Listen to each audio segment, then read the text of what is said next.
आज हम भारत के 79वें स्वतंत्रता दिवस को और उसकी पूर्व संध्या पर एट होम के इस कार्यक्रम में उपस्थित हुए। भाइयों और बहनों, आज का दिन भारत के उन क्रांतिकारियों को, पूज्य बापू महात्मा गांधी को, सरदार वल्लभ भाई पटेल जैसे महान राष्ट्रभक्त को स्मरण करने का दिन है।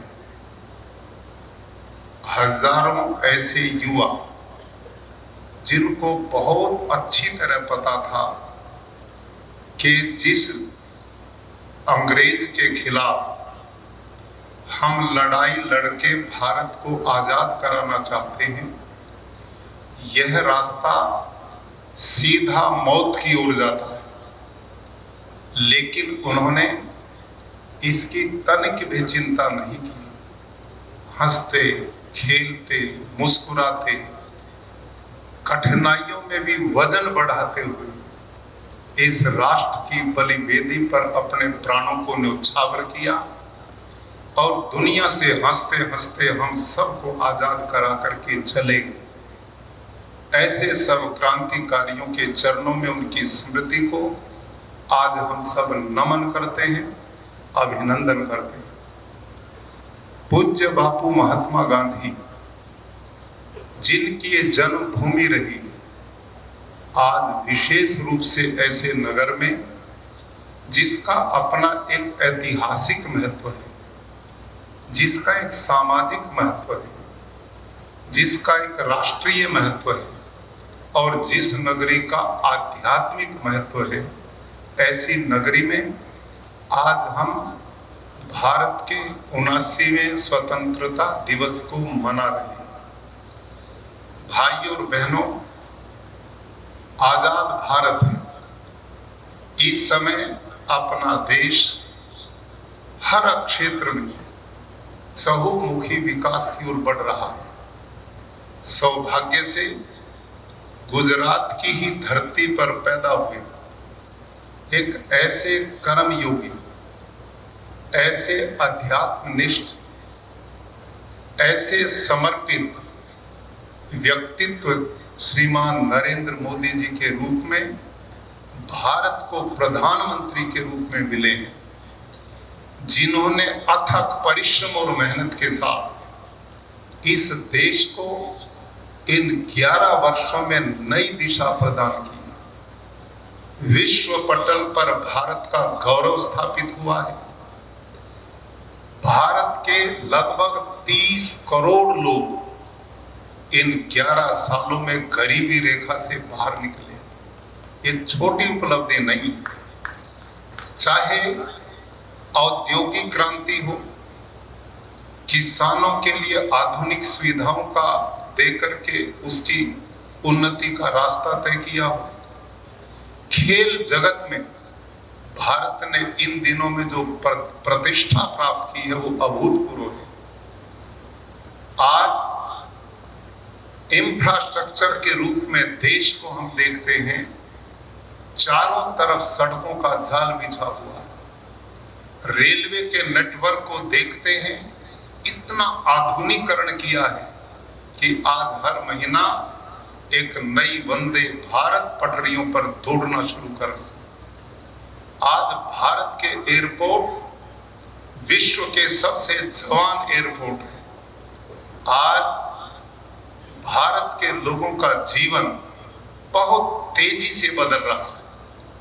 ये सब कुछ आज हम जो कर पा रहे हैं, इस दिशा में हमने और संभलने की जरूरत है।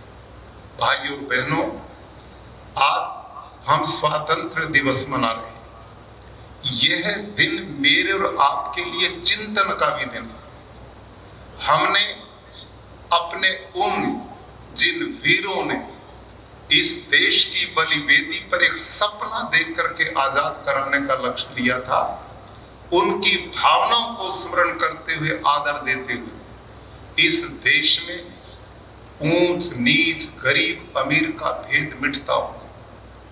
आपस में सौहार्द के वातावरण में हर क्षेत्र में हम उन्नति की ओर बढ़े, तब उन लोगों की वो भावनाएं और उनको आत्मसंतोष हो। आज का ये दिन मुख्य रूप से एक बिंदु पर मैं थोड़ी चर्चा जरूर करना चाहूंगा, क्योंकि ये महात्मा गांधी की धरती है।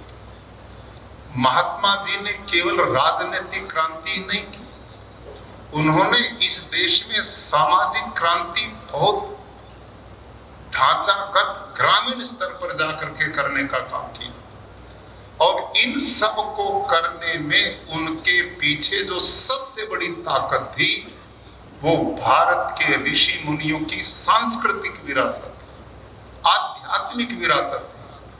और उनका ये सत्य, अस्तेय, ब्रह्मचर्य, अपरिग्रह, ये जो चिंतन था, आज ये हमारे पुस्तकों की चीज बन करके रह गया। आज ये केवल शब्द मात्र बोलने के लिए रह गया। आज हम महात्मा गांधी जी की धरती पर उपस्थित हैं, और मैं समझता हूं जितने लोग यहाँ पर उपस्थित हैं वो इस नगर के और प्रदेश के हम बहुत जिम्मेदार लोग हैं। हम इस प्रदेश के भाग्य को बदलने में बहुत बड़ी मेहनत के साथ प्रयत्नशील हैं। माननीय मुख्यमंत्री जी के बहुत कुशल नेतृत्व में ये गुजरात बहुत तेजी से विकास की ओर बढ़ रहा है। लेकिन यदि थोड़ा सा इस भौतिक विकास के साथ पूज्य बापू के इन 5 सिद्धांतों को जीवन में अपनाया जाए, तो इस राष्ट्र के अंदर एक नई सोच, चिंतन पैदा होकर आध्यात्मिकता के साथ हर वर्ग का विकसित होना तय हो जाता है। उन्होंने कुछ शब्द दिए, और ये उनके अपने नहीं थे, ये महर्षि पतंजलि के थे, ये ऋषियों के थे, ये वेदों के थे। सत्य, एक शब्द बोलते हैं सत्य, जो बापू का बहुत बड़ा संदेश था हम सब के लिए। देखो, 2 शब्द हैं, एक है सत्य, एक है असत्य। अब इन दोनों में धर्म क्या है, इसका निर्णय करना है तो दोनों को समाज में लागू कर दो। जो टिक जाए वो धर्म है, और जो न टिक सके वो अधर्म है। कितना सरल रास्ता है।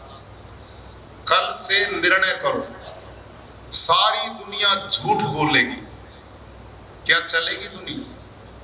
1 घंटा भी नहीं चलेगी। और सभी धरती के लोग सत्य का आचरण करेंगे, चलेगी नहीं, बहुत सुखपूर्वक चलेगी, बहुत सबको आनंद होगा। ये था उनका आध्यात्मिक चिंतन। एक शब्द है हिंसा, एक शब्द है अहिंसा। इन दोनों में धर्म क्या है, दोनों को समाज में लागू कर दो। जो टिके वो धर्म है, जो ना टिक सके वो अधर्म है। कल से नारा दे दो, जिसको जो जहां मिले उसको मारो काटो।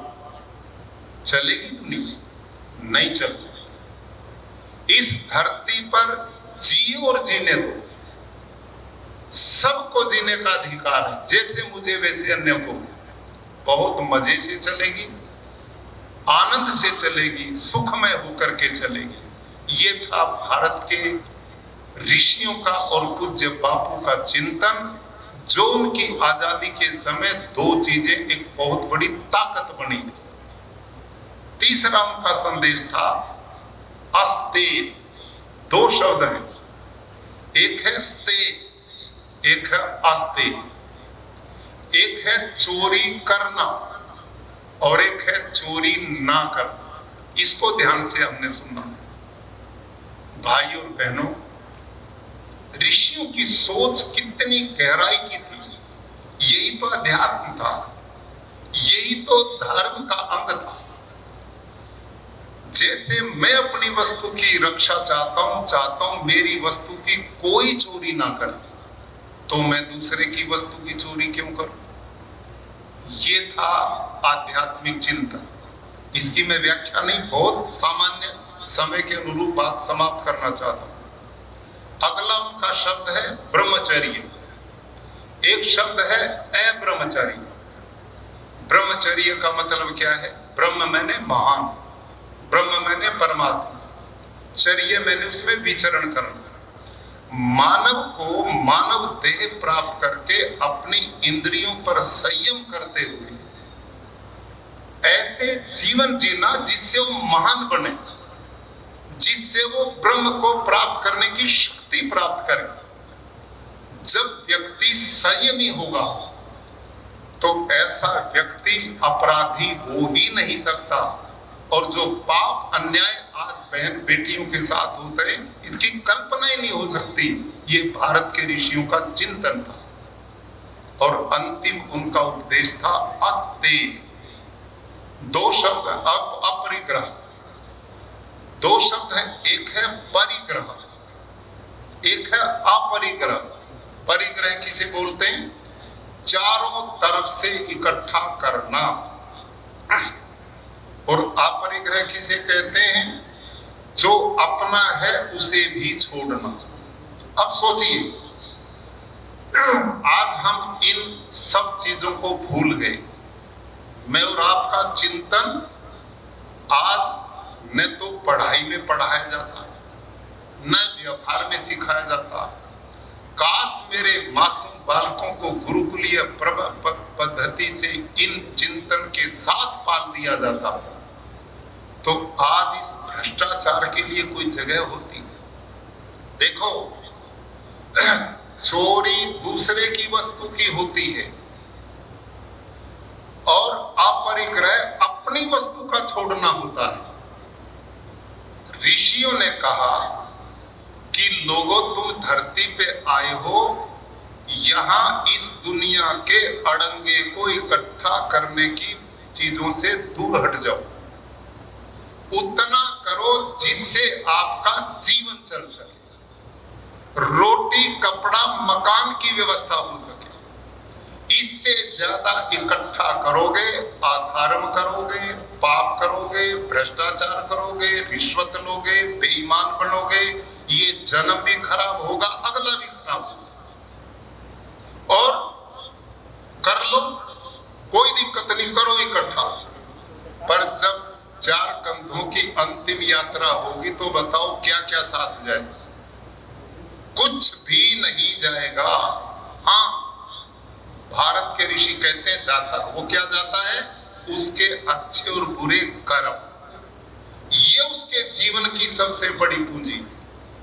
पूज्य बापू महात्मा गांधी ने यह दर्शन जो भारतीय ऋषियों का लिया और इसी की ताकत लेकर इस देश की आजादी के रूप में प्रयोग किया और इस देश की आने वाली संतति को आध्यात्मिक भावना से जोड़कर भारत की आत्मा से जोड़ने का काम किया।